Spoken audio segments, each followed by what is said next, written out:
வாய்மொழியும் இந்த தாய்மொழியும் இன்று வசப்படவில்லையடி. வயிற்றுக்கும் தொண்டைக்கும் உருவமில்லா ஒரு உருண்டையும் உருளுதடி. காத்திருந்தால் எதிர்பார்த்திருந்தால் ஒரு நிமிஷமும் வருஷமடி. கண்கள் எல்லாம் என்னை பார்ப்பது போல் ஒரு கலக்கமும் தோன்றுதடி. இது சொர்க்கமா நரகமா சொல்லடி உள்ளபடி.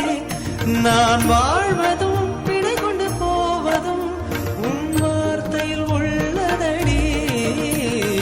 என்னவளே அடி என்னவளே எந்த இதயத்தை தொலைத்து விட்டே.